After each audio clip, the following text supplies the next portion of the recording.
दोस्तों, D media times में आपका स्वागत है। देश दुनिया की छोटी व बड़ी खबरों के लिए हमारे चैनल को सब्सक्राइब करें। दोस्तों, डी मीडिया टाइम्स में आपका स्वागत है। आज है बुधवार 16 अक्टूबर। पेश है देश दुनिया की छोटी बड़ी खबरें।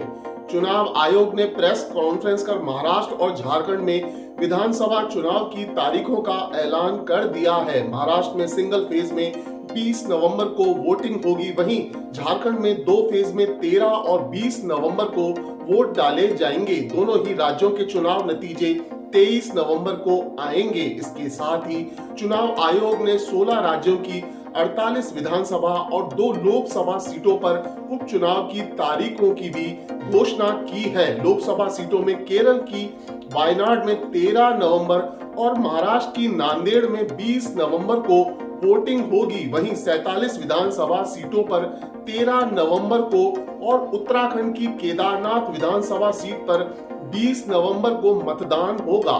सभी के नतीजे 23 नवंबर को आएंगे। दोस्तों, अगली बड़ी खबर, जयपुर इंटरनेशनल एयरपोर्ट पर मंगलवार को इंडिगो एयरलाइंस के विमान की इमरजेंसी लैंडिंग हुई। विमान के दमाम से लखनऊ के लिए उड़ान भरी थी। पायलट के पास विमान में बम होने की सूचना पहुंची।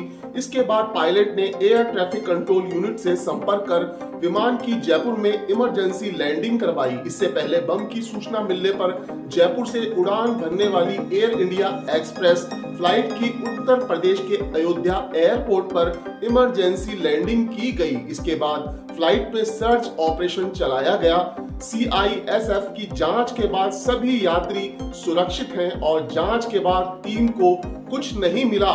दोस्तों, अगली बड़ी खबर, दीपावली मनाने की तारीख को लेकर चल रहे असमंजस को दूर करने के लिए मंगलवार को जयपुर के केंद्रीय संस्कृत विश्वविद्यालय के सभागार में दीपावली निर्णय विषय पर विशेष धर्मसभा आयोजित की गई। धर्मसभा में जुटे देश भर के विद्वानों ने सहमति से फैसला लिया कि दीपावली 31 अक्टूबर को मनाई जाएगी। धर्मसभा ने तर्क दिया कि 31 अक्टूबर को पूरी रात्रि में अमावस्या है, इसीलिए इस दिन दीपावली मनाना उचित है। हम आपको बता दें कि जयपुर के गोविंद देव जी समेत अन्य प्रमुख मंदिरों में 31 अक्टूबर को दीपावली मनाई जाएगी। वहीं अयोध्या में 1 नवंबर को दीप पर्व मनाया जाएगा। अगली बड़ी खबर, राजस्थान की 7 विधानसभा सीटों पर उपचुनाव की घोषणा हो गई है। प्रदेश में झुंझुनू, दौसा, देवली, उनियारा, खीसर, चौरासी, सलूम्बर, रामगढ़ की सीटों पर 13 नवंबर को वोटिंग होगी और 23 नवंबर को नतीजे आएंगे। इससे पहले 18 अक्टूबर को गजट नोटिफिकेशन जारी होगा। 25 अक्टूबर को नामांकन की अंतिम तिथि होगी। 28 अक्टूबर को नामांकन की छटनी होगी। 23 अक्टूबर तक नामांकन वापस लिए जा सकेंगे। 23 नवंबर को चुनाव के नतीजे आएंगे। दोस्तों, अगली बड़ी खबर, भारतीय विदेश मंत्री S जयशंकर SCO सम्मेलन में शामिल होने के लिए पाकिस्तान के इस्लामाबाद पहुंचे। हम आपको बता दें कि SCO की बैठक में भारत के अलावा रूस और चीन समेत 10 देशों के प्रतिनिधि भी बैठक में शामिल हो रहे हैं। दोस्तों, अगली बड़ी खबर, NPPA ने 8 शेड्यूल दवाओं को मैक्सिमम प्राइस बढ़ाने का फैसला किया है। हम आपको बता दें कि इन दवाओं का इस्तेमाल अस्थमा, टीबी, ग्लूकोमा के साथ कई अन्य बीमारियों को ठीक करने के लिए किया जाता है। Health and family affair ministry ने बताया कि NPA ने 8 दवाओं के 11 शेड्यूल फॉर्मुलेशन की अधिकतम कीमतों में उनकी मौजूदा मैक्सिमम प्राइसेस से 50% तक बढ़ाने की मंजूरी दी है।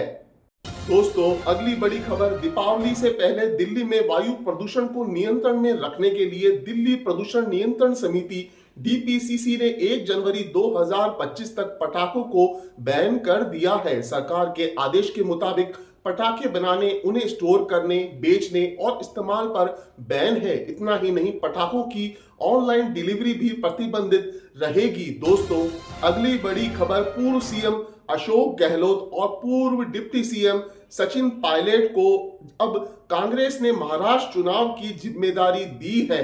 गहलोत और पायलट को महाराष्ट्र चुनाव में संभाग लेवल पर सीनियर ऑब्जर्वर बनाया गया है। दोस्तों, अगली बड़ी खबर, अमेरिका और भारत के बीच मंगलवार को 32,000 करोड़ की डिफेंस डील फाइनल हो गई है। इसके तहत भारत 31 प्रिडेटर ड्रोन अमेरिका से खरीदेगा। ये अमेरिकी MQ-9 रिपर ड्रोन का ही एक वेरिएंट है। ये दोनों सेनाओं को दिए जाएंगे। इसके मेंटेनेंस और रिपेयरिंग के लिए देश में फैसिलिटी बनाई जाएगी। दोस्तों, अगली बड़ी खबर, कोलकाता में ट्रेनी डॉक्टर से रेप मर्डर को लेकर सुप्रीम कोर्ट में सुनवाई हुई। कोर्ट ने रेप मर्डर केस और वित्तीय अनियमितताओं के मामले में सीबीआई को 3 हफ्ते में स्टेटस रिपोर्ट दाखिल करने को कहा। कोर्ट ने बंगाल सरकार से भी पूछा कि टास्क फोर्स ने इस मामले में अब तक क्या किया। दोस्तों, इसी के साथ समाचार समाप्त हुए। नमस्कार।